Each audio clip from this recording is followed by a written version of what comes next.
Welcome to all our ISM members, our students, and our guests to our program for today.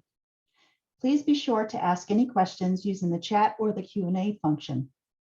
Now on to our featured presentation for today. I'm going to introduce our speaker.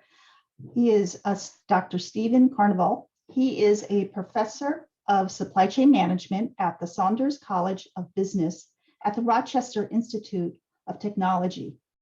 Prior to joining RIT, he was the Nike professor of supply chain management at Portland State University and is a supply chain strategist and econometrician specializing in supply chain analytics, risk management, and global sourcing production networks with a specific focus on network optimization. He is also the incoming co-editor-in-chief at the Journal of Purchasing and Supply Management. Congratulations, Stephen. Now I'm going to turn the stage over to you. Thank you very much, and welcome everybody. I'm using a new-ish feature of Zoom where the slides are the background. So I'm the person looking in the bottom right corner of your screen. I'll be the one talking through all this. And I was talking with Kathy beforehand. You know, this is a really new topic that I've been working on, and I'd really encourage anybody who has comments or questions to please put them in the chat. I'd love to engage in a conversation.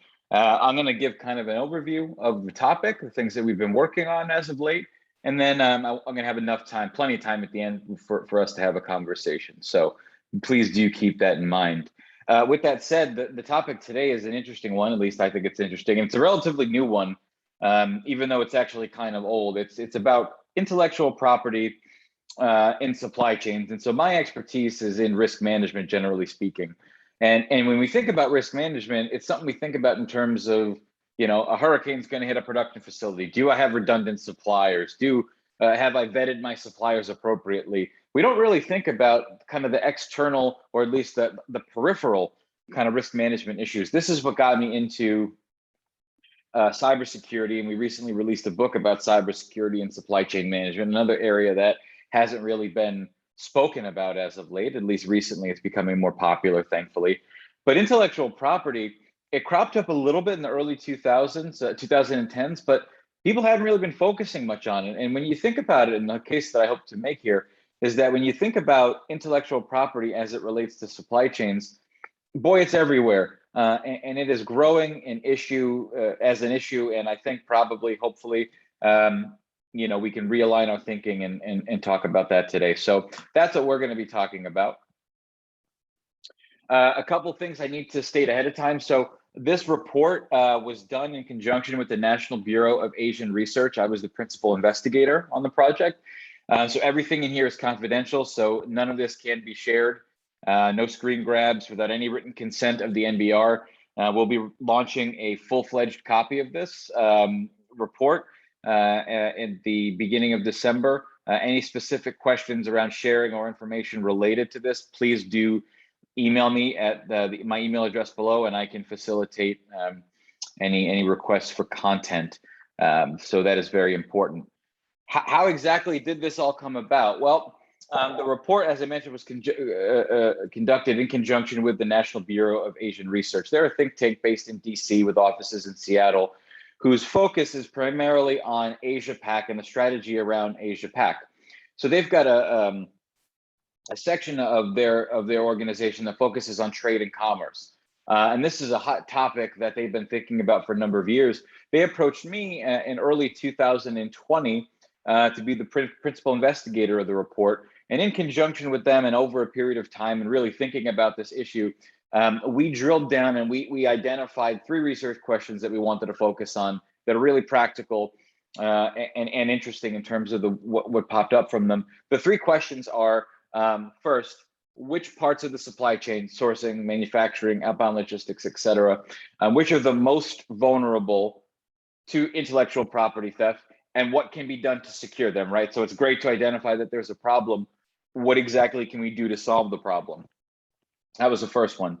Then related to this, what's the current state of technology? I mean, what's in the technological arsenal to be able to control or handle this problem? Are there gaps? What can we do about it? And then finally, what can companies do? And what are the best practices associated with guarding and securing intellectual property within the supply chain? So the methodology that we use here is something called the semi-structured methodology, which is basically a loose question framework. We, over the period of October 2020 to January 2021, engaged in 90-minute interviews with 9 experts in each of these areas, and each group was focused on either sourcing, manufacturing, or logistics to give us kind of a broad scope on what's happening within the supply chain. Everybody who operated within this interview protocol did so under Chatham House rules, which is basically we can talk about the findings, we can identify any specifics. So that's kind of the background and the research methodology used. Why don't we get into a little bit of the topic? So the context of this project, yeah, it's intellectual property, yeah, it's supply chains. It's really about the fact that supply chains have been and are going to continue to become increasingly complex. When I started my work in supply chain management as a PhD student in 2010, we thought complexity was maybe 3 or 4 tiers of the supply chain, right? You know, supplier, supplier, supplier, supplier, supplier, and so on and so forth. Now it's crazy when you think about it. And I've got this picture here. This is a nice way to frame. This is a Boeing 747, I think it is. And when you break down the product itself, okay, there's just, from a bill of materials standpoint, there's 23 level 1 subcomponents on the bill of materials. Contained within just that level 1 breakdown of the bill of materials, there's 14 tier 1 suppliers that come from 10 different countries. Now consider this for a moment. I mean, it doesn't get much more technologically intensive, which is to say intellectual property heavy, than aerospace and defense. When we think about Boeing, it's the United States' biggest producer of airplanes, right? They have military contracts, they have civilian contracts. The intellectual property that goes into these planes is insane. And so the real question to think about from a sourcing standpoint is, to whom am I going to outsource a specific component of my plane?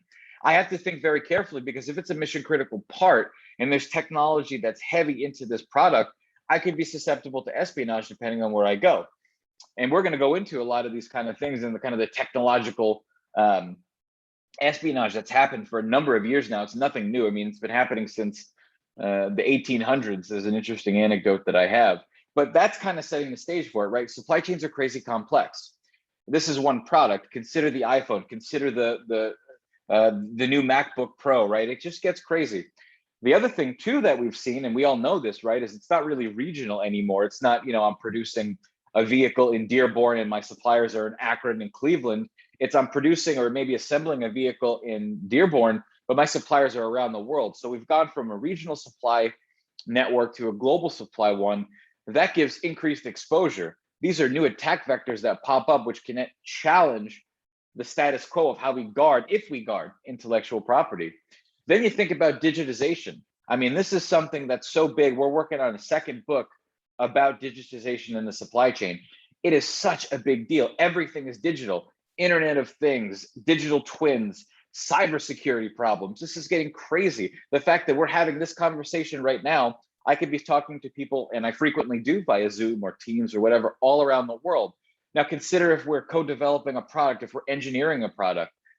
These things are big issues. So this is all of this kind of, it sets the stage for why every functional group in the supply chain has an investment in, or should have an investment in, protecting intellectual property, because it impacts every single bit of the supply chain. And which is to say, we become vulnerable to theft, intellectual property theft. You know, I'd just be curious if you could put in the chat how many people have actually thought about intellectual property or anything familiar with intellectual property. Just take a second. If you could just give me like a thumbs up or a yes somewhere in the Q&A. I'd be really curious to see how many people, you know, think about or focus on intellectual property, because this group is a group of sourcing professionals, right? Not lawyers. If we were all talking to lawyers, it would be, you know, it'd be very easy. Everybody talks about, you know, intellectual property if you're a lawyer. Let's see what we've got. Oh, interesting. Good. Yeah, a lot of people do. This is great. This is really great to hear. Seeing a lot of stuff come in. This is awesome. Yeah, well, so I'll let those come in, and I'm going to continue to review those comments after the fact, but that's great. So from the context, maybe those who don't think about it as much, in the most general sense possible, intellectual property is defined as creations, tangible or intangible, that result from human intellect, right? So we're going to talk about intellectual property, things like, let's say, patents. That's the easy way to think about intellectual property, right? In the United States, we've had a patent system since 1790. In Great Britain, they've had one since, I think, 1610.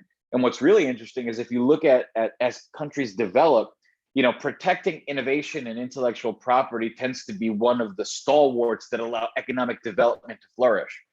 So this is a big deal. How big of an issue is intellectual property theft in the context of supply chains, or maybe even in general? Well, it's massive. It's a massive issue. AmCham, which is the American Chamber of Commerce, they have a big Shanghai office. I was fortunate enough to engage with some of these folks when I was in Beijing in 2017. And they do studies on their membership. These are typically companies that are operating within China or wherever they have a base. In this case, it's AmCham, so it's in China. And of the membership that they surveyed, they said that 54% of the companies in China thought that lack of IP protections and enforcement was a huge hindrance to their business. What might not come as a surprise is that pharmaceutical, medical, and the life sciences industry ranked in the top categories of, yeah, we think this is a big deal. And not only is it, kind of in their gut that, hey, this is a big problem, actually, the financial losses are tremendous. They're huge. So they're looking at certain levels of relative to exports to Asia. You're talking like $300 billion in theft.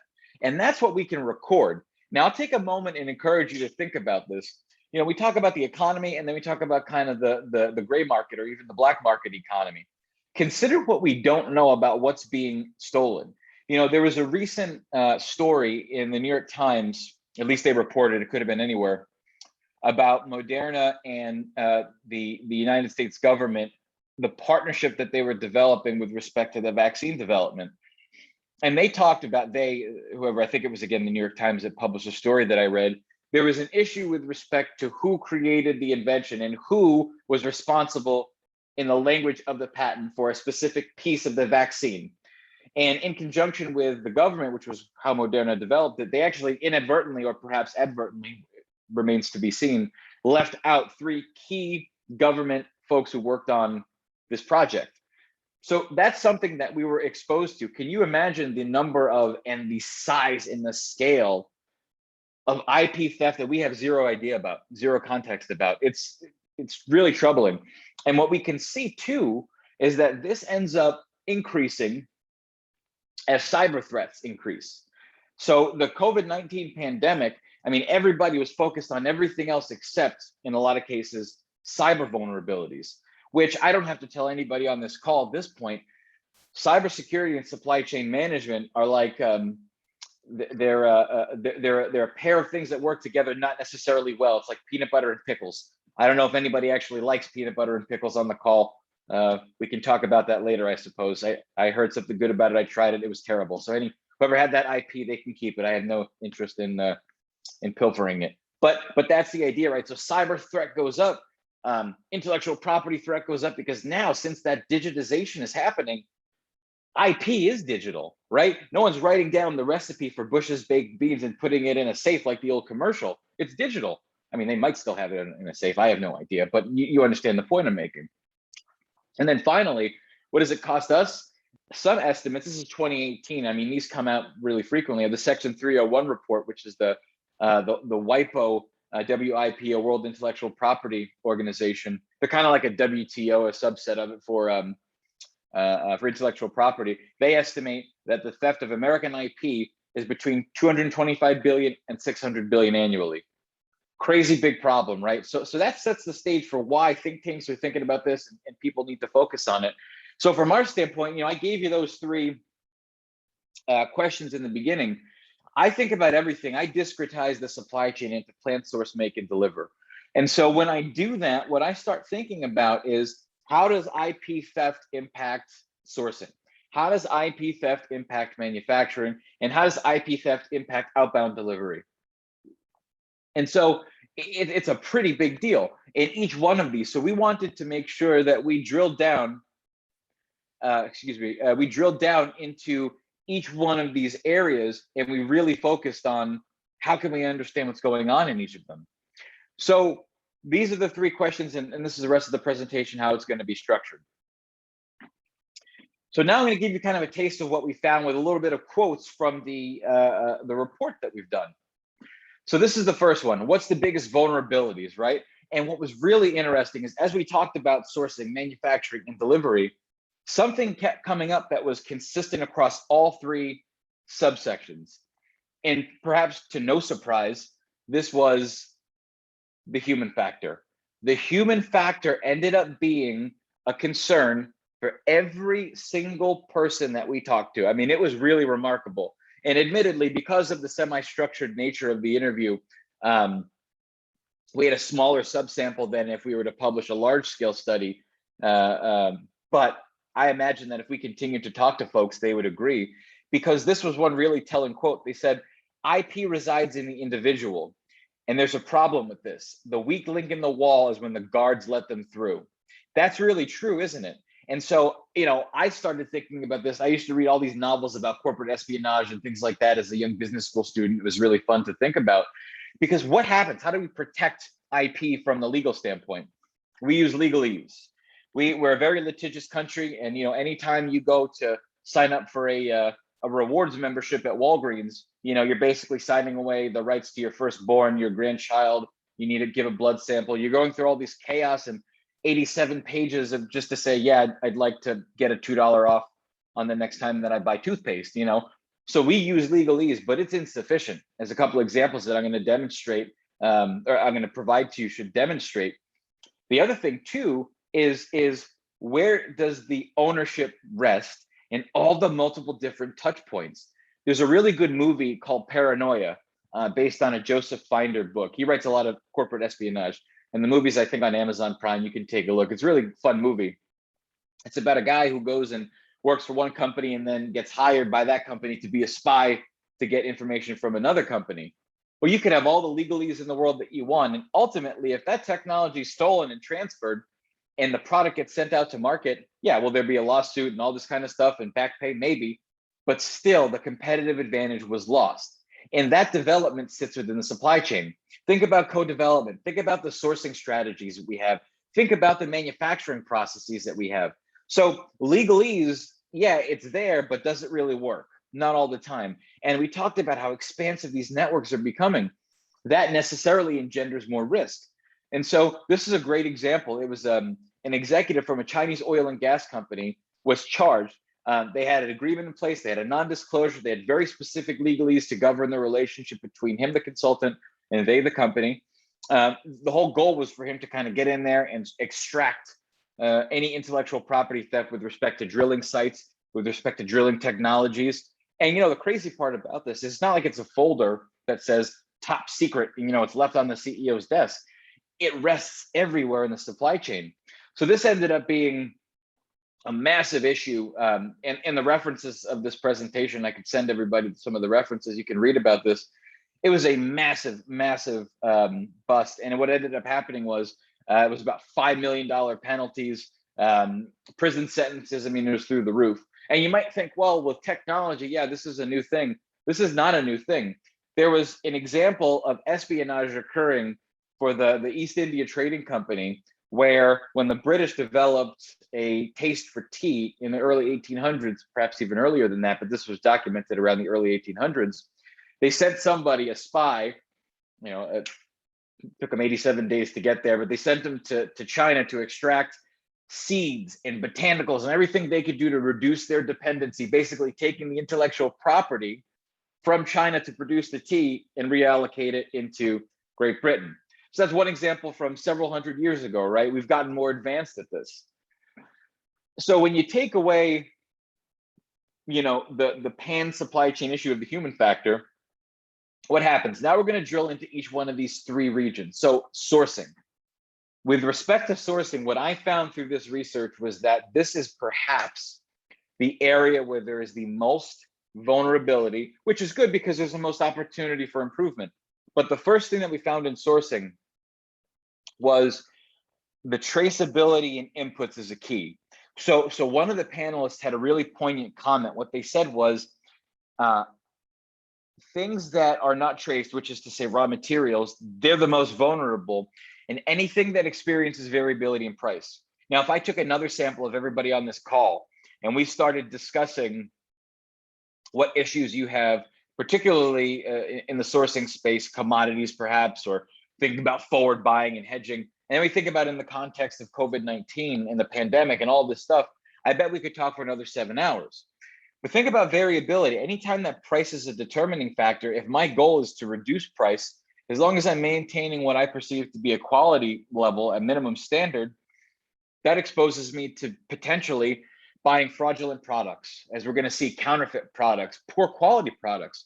So what's the issue here? Okay, so we can't trace the inputs. Is it a big problem? It's a massive problem. There's no real industry standard that governs the way that, let's say, an ISO or a NIST framework for cybersecurity can govern. So this is a huge opportunity for an ISM or a CSCMP or an ASCM, an organization, to establish standards that companies can jump on, and in the supplier selection process to articulate as a term for being in my supplier, part of the onboarding process. And there's a number of different examples about this, but there's a photo there of a Tesco spaghetti bolognese. Has anybody heard? I'm sure you have heard what ended up happening with the Tesco. If I can, to keep this even more interactive and fun, if anybody wants to comment in the chat if they have seen or heard about the Tesco example, the Tesco scandal. Has anybody heard of that? Take a sip of water while anybody pops in. I'd be really curious to see.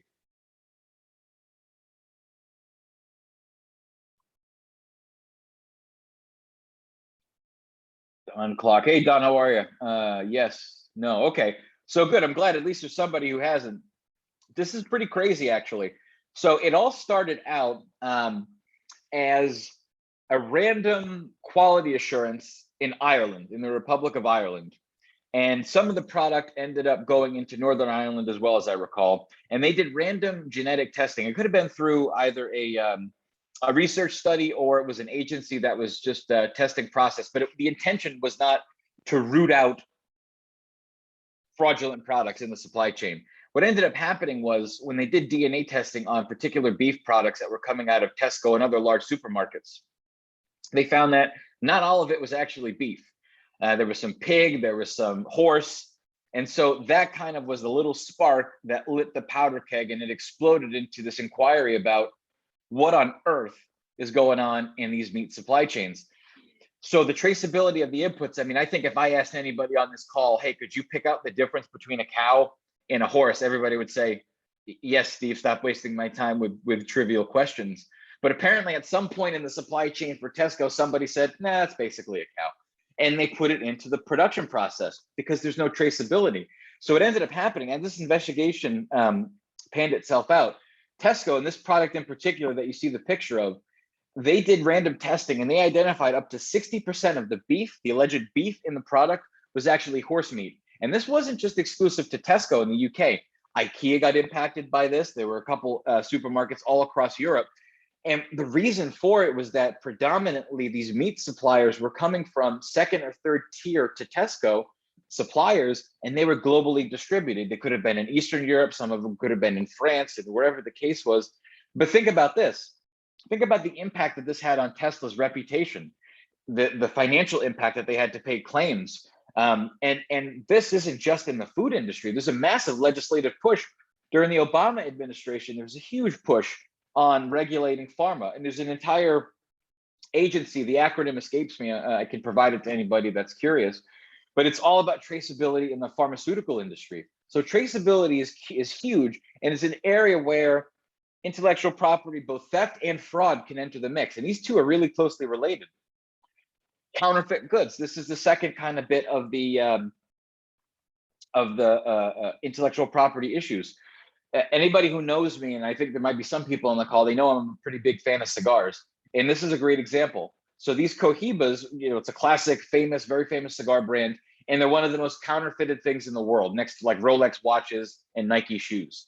And you can tell the difference if you have an astute eye where you can look at the real versus the fake. And I'll let you take a look. But the issue that our experts identified was that there's no visibility and transparency, and there's no information sharing.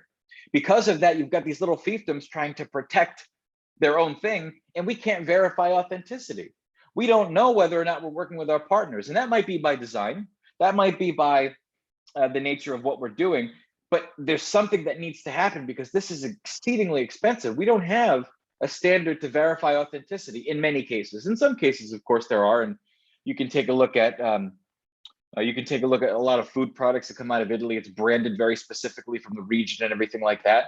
But in a lot of cases, we can't. And so this leads to increased warranty costs of parts. Secondary or tertiary suppliers are providing us parts to a finished good. Warranty issues. I have a couple examples that I'll talk about in a minute. But counterfeit goods are huge because essentially this is theft of intellectual property that's being exploited for financial gain. Huge issue. As we move to manufacturing, this is, and what you're going to observe, I think, is that these are very related. Each one of these areas are very related, but they're still distinct in their problems. So when we looked into manufacturing, quality was a huge issue, as you might imagine, which can relate to counterfeit goods and traceability, right? So sourcing leads into, of course, what we do in manufacturing. But what some of our panelists identified on the OEM and the automotive space, product parts have become a huge issue because of the way in which partnerships have been occurring in the supply chain for auto. There's joint ventures, and then there's shared equity. And so, who owns what? There's opportunity for fraud. And I actually didn't observe fraud, but I observed this when I was in China, and I was at a Boeing plant. And this was a Boeing plant. It was a joint venture with a Chinese company. I believe they were producing a part of the fuselage. But as I was talking to the American executives, they were very, very ardent on the fact that they're governing and protecting their IP very carefully, because these partnerships can lead to heightened risk and intellectual property theft. The Takata airbag recall is a great example. This right here is Honda and Acura, the number of models that were impacted, but that was one company. BMW, Honda, Nissan. Takata was such a major supplier, and I don't know, somebody on the call might have actually had an issue with respect to their airbags, but this was fraud through and through. At a certain point in the production process, the chemical was switched out, which causes the airbag to inflate upon impact. And that chemical is subject that they switched to is subject to temperature fluctuations, right? And these temperature fluctuations caused airbags to simultaneously inflate inappropriately, or when needed, not inflate. So this was a huge issue. This was a product quality. IP was being stolen and leveraged and kind of duplicated inappropriately, and it led to a huge issue. Takata went bankrupt. There was like a huge financial impact to this one thing. So that gives you one example in the manufacturing space. But what about brand image, right? This was a really great quote that one of our folks said. They said, now with social media, all IP becomes a brand issue. And I started thinking about this, and this is insane. I mean, like, I grew up in New Jersey, which is why I had absolutely no problem hanging out and doing the ISM New Jersey conversations. But as a kid, I'd go into New York City and I'd walk on Canal Street. And I remember there were just booths and booths and booths of fraudulent products. I mean, unless, of course, Louis Vuitton had a discount where I could buy a tie for, $3. If so, their brand image might need to be reconsidered anyway. But it was all counterfeit products, right? So that counterfeit product leads to a huge brand image issue. And the really fascinating part from a supply chain standpoint is that the platforms, a number of platforms, Amazon, eBay, Alibaba, I mean, even secondary markets, Craigslist and Overstock and all these kind of things, these platforms end up leading to, or at least allow opportunistic behavior to happen. And this is an example of what you're looking at on the right. I'm not a shoe guy, but I'm told to understand that the original shoe that you're looking at there, which is the Yeezy, I think it's an Adidas shoe, goes for several $100s. And you can see this is being sold for $15.99. So from an Adidas standpoint, if I'm looking at this, I'm terrified and irritated. And this is a huge issue. And how do you govern it? Because what ends up happening is you could go in and shut that one seller down, just like whack-a-mole, another one pops up. And this is the kind of thing that needs to be on the forefront of supply chain professionals' minds. And we're going to talk about some solutions as I pop up, as we move forward, excuse me. And then the last one, which impacts, of course, manufacturing, and it also, as I came to find out, impacts the logistics space as well, is data security, which is highly related to cybersecurity. But when we think about people coming into tapping into common databases, this is from one of the panelists, engineering specifications, code development with suppliers, global distribution, all of these entities and touch points and expansiveness, it's all fantastic. However, they can cause vulnerabilities. And so these increased touch points lead to multiple people being able to access my secret information. And I could go through this process and I could, as we saw, do legalese and non-disclosure and non-compete agreements, and I could establish very firm penalties and things like that. But there's still the risk, right? The Internet of Things, allowing a sensor to be in every single thing, perhaps even every part of my supply chain, or before that, RFID, from a visibility standpoint, is phenomenal. Huge risk as it relates to IP theft and manufacturing. And not a lot of people are thinking about the protocols to handle this. This also popped up for from the logistics side of things in the context of data security that popped up, but also product guardianship. So this was a really interesting thing. One of the folks that we spoke to said, as a logistics professional and as a 3PL, what I'm really responsible for is to guard my product, but I don't know exactly what it is or the impact of who's gonna move the product back and forth. So I'm kind of a gatekeeper and a guardian, but there's only so much I can do, right? And then you think about like the degree to which Incoterms and FOB and FAB and all these different ownership structures. The logistics space is really ripe for this opportunity if that technology and that IoT and the digitization has impacted it. And one of our panelists actually talked about something which was fascinating, opening up attack vectors based on technology. And the example that we were talking about was, let's assume that I'm a grocery chain. It could be a Kroger or, you know, a ShopRite or whomever. And I'm buying a huge lot of strawberries from California. And I need to get them to even, let's say, somewhere in the middle, like Chicago, if not New Jersey or wherever. And I put sensors all throughout my shipment so I can monitor the gases that come off, so I know, you know, the degree to which the product is deteriorating and everything like that. If I hack into that and I'm a competitor and I spoof the order, I can lie about the gas that's in there, the amount, and by the time it arrives, it could be a completely disrupted shipment. Now, this is like, you know, my sci-fi brain comes into play and says, well, what if I have a prosthetic that has an IoT sensor in it? Could I be hacked? And but these are actual real things that are popping up. So, you know, and it's a different way to think about intellectual property, because normally we think about it like design, patents, trade secrets. But here, logistics strategy is almost a trade secret, right? I mean, if you think about how Amazon ran things before it was 2-day delivery, that was a trade secret. That was how they were maintaining a competitive advantage. So the way that I design my distribution network, the way I coordinate my shipments, whether I have drop shipping or whatever, these can be basically trade secrets that I want to govern and protect. And so this is a huge issue with the IoT and the digitization that popped up. So what's the state of technology? Cybersecurity, blockchain, and artificial intelligence are the three things that have really popped up. So from the standpoint of cybersecurity, and this is a selfless plug to the book that myself and my co-author just recently released. You can get it on, I think, Amazon or somewhere. But cybersecurity and supply chain is a huge deal. And it's something that not a lot of people were thinking about until recently. And the recommendations are really, from my standpoint, it starts with sourcing. It's as we're going to see, it's think about cybersecurity in the onboarding process, encryption, training, disaster response plans, right? Stress test what's going on with systems. Make sure that we're thinking about where we're placing IP, who's accessing it. There's a protocol in place. You know, you can't protect everything, but there's something to think about. So cybersecurity as a broad overarching thing is a real opportunity to govern and protect IP in the supply chain. Blockchain is another big thing that's becoming popular. You know, its value is in the fact that it is a distributed and immutable ledger. And this industry is exploding. You can take a look at the quote I have right there. The compound average growth rate is like 53.9%, but they're forecasting from 2020 to 2026. So it's huge, massive growth in the blockchain supply chain industry. And I think the use cases in this standpoint are things like product traceability and vaccine development.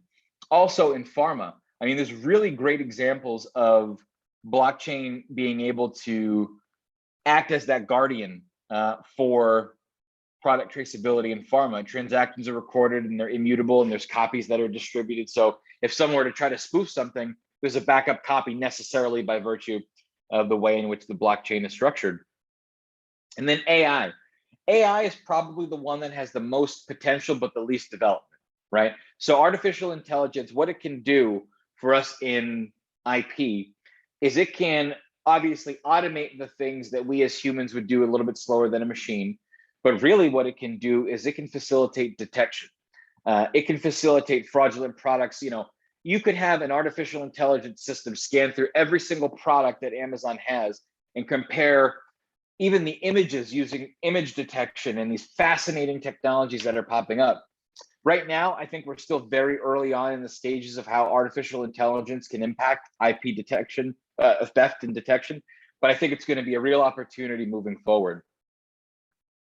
So what can be done through all this chaos, and I think of everything through the lens from a risk management standpoint: detection, mitigation, and recovery. Okay, from a detection standpoint, this is thinking about it. For me, it really starts in the sourcing side of things. We need an ISO for IP theft and protection. We need an ISO and standards that'll detail how do we onboard suppliers and make them think about IP and theft. How do we vet them to make sure what they're saying isn't hogwash and they can actually stress test it? Maybe a Malcolm Baldrige Quality Award for IP theft, something like that. Standards on data handling, right? Explicit standards, cybersecurity protections as a necessary. And by the way, some of you might say, well, we have cyber insurance and that's a really good tool. Yeah, it can be, but the number of clauses getting in and out of that, I mean, you have to do cognitive and legal gymnastics to make sure that a breach is actually covered. It's like if you ever dealt with home insurance and says, well, my house is leaking. They said, well, that leak was a pre-existing condition. Well, okay, I guess so. But how can I deal with that, right? I need to hedge against this issue. That's why I have insurance. And I think it all comes down to making intellectual property protections a priority during the supplier selection process and on continual evaluation through scorecarding, right? So there's the detection. I do everything I can ahead of time. Mitigation. What am I talking about with respect to mitigation? I'm talking about how do I mitigate the fallout? How do I ensure that when something happens, because it's going to, how do I minimize the damage? Enhanced data security is a thing that popped up in 2 of the 3 groups, and it's a necessary thing that needs to be taken into account. Not just the way that we normally think about it, but from the context of IP, extra layers of encryption, security, redundancy, cataloging information. It was surprising the number of people who I talked to that said, yeah, I mean, we have kind of distributed intellectual property, however you want to define it, but we really don't know what it is. Catalog it, have redundant backups, leverage encryption, try insurance. I mean, that's a good hedge, but like I said, a lot of these anecdotes that I've heard and that I've read about, these policies are very carefully written so that the insurance company doesn't have to pay out. And the cost of these breaches is just tremendous. So to be considered. Continuing on mitigation, disaster response plans is something that I think should be taken into account. The anecdote that I thought about was when a breach happens, there's a communication response plan where there's someone at charge that has a singular message from the organization, and that gets sent out to everybody. We need to have a disaster response plan where we categorize in tier 1, tier 2, tier 3, et cetera, on how we should respond when something like this happens. What are the protocols if it's a level 1 breach, level 2 breach? And part of this, it's hard to have an industry standard because depending on what organization you're in and the type of intellectual property you're dealing with, the impact could be different. But something needs to be thought of ahead of time, knowing that's going to happen, how do we handle it? And then finally, from recovery, how do we return to a pre-disruption state? Some of this is just good advice with respect to procurement, right? Redundant suppliers, diverse sourcing strategies, and backup systems, contingency plans, right? This is basically take procurement best practices and take the procurement piece out of it and think about with respect to IP. How do I constantly have a disaster plan for when something happens? How do I recover? Because what I need to do is get back to the normal state. And it's easier said than done, right? I mean, that's the virtue and the benefit of being an academic. I can make high, lofty claims, but half of you on the call are probably saying, yeah, but how do I do that? We're early on, and people like you might be able to help me develop frameworks and things like that. And I'd love to talk to anybody who's interested in talking about this, by the way, because I think it's going to be, if not already, a massive, massive issue moving forward. So some concluding remarks. Big problem, only going to get worse. For my money, and it's not just because I'm talking to ISM, I think sourcing has the most to gain and the most to lose by protecting or not this critical resource is intellectual property. And the way I really think about it, I think if we as an industry transition our thinking over to IP protections and theft deterrence, the way that we all transition for TQM, it could be the TQM of the 2020s. You know, it could be the next big thing that everybody talks about. So with that said, thank you very much. That is my email address right there. I am more than happy to have a conversation offline with anybody who wants to talk about this. The report, as I said, is going to be released through NBR. So if you'd like to use any of what's been said here today, please do email me. We can go through the proper channels so that the intellectual property gets protected. But yeah, thank you very much for allowing me to chat with you, and I'll be happy to address any questions you want to put them either in the chat or the Q&A. I think we've got about 15 minutes. I'll stick around the whole time, but thanks very much. It's a pleasure. Thank you so much. That was a great presentation. A lot of information out there. If anybody has any questions for Stephen, please put it in the chat or the Q&A. That way he can address any of the questions that you may have. At this point, I would like to say a special thank you to you for coming and presenting to our group on this very, very important topic. Yeah, I was wondering if you're going to be talking about the cybersecurity, because the impact is just overwhelming. And I know just yesterday, Comcast was had something going on where they had a nationwide outage. So I don't know if that had anything to do with. I'm not sure. Yeah, you know, I mean, these cyber breaches, they're just absolutely insidious with respect to what they're doing. You know, and it's like the things that they go after, the strategies that they use sometimes, they just send out like a blanket email blast, you know, and a phishing email. And it's something that maybe all of us on the call would go, that's nonsense. But I almost got spoofed one time. It looked like an email from my dean, and I checked the address. I'm like, oh, this seems legit. It was right around performance eval time. Thank goodness I have protection on my computer. But anyway, okay, looks like we've got a question from Patricia. Hey, Patricia, thanks for joining. So she says, we're a small company. What's the one thing we must do if we can only do one thing? Well, the answer, I think it depends. But again, for my money, if the onboarding process changing the onboarding process now won't have any impact, I would think data security and cataloging. I mean, and I know you said one thing, but to me, those are two things that are really in common with one another. So first of all, I think you have to go through and do an audit and categorize from the entire system what IP is where physically, you know, on what computers and digitally, and then who has access to it. And then once that's clear, I would go through an iterative phase where I would talk to constituencies within the group, you know, IT, finance, HR, talk to anybody who has anything IP related and make sure you haven't missed anything, because at least in that ecosystem, everybody's under the same, you know, governance structure, right? You're all in the same company. Catalog it. And then from that cataloging, then look at data security, right? So you can tackle it from the detection standpoint and then the mitigation standpoint. Find out where the vulnerabilities are through cataloging, and then make sure through that audit that you have sufficient data security to govern each one of those bits of IP. This can be something as simple as making sure there's encryption, two-factor authentication, password changes, any type of policy to make it harder for malevolent actors to come in and steal your IP. That's the one thing that I think I would really do. And I know sounds like two things, but actually it's probably closer to the same thing. It's like you can't have a peanut butter sandwich without putting jelly on it. I mean, maybe you can, but you probably shouldn't, because it's so much more delicious with jelly. And I'll go to my grave saying it's blackberry jelly is the best, maybe raspberry, but it's not great. That's not relevant, but that's what I would tell you. I think cataloging the information and then ensuring data security layered on top of it, that's the one thing I would do. I hope that answers the question. Let's see, I think we might have something in the Q&A. Okay. Hey, Don. Okay. What to do with country? Yeah.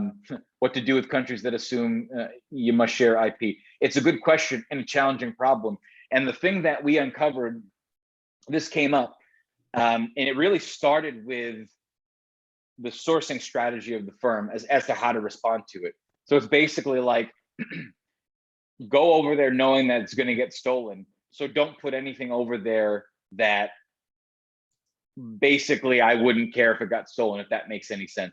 So if it's something that's so critical, it's the most important trade secret that I have, it's the most important patented thing that I have, I'm not putting any type of offshoring or production in a place where it could be susceptible to it.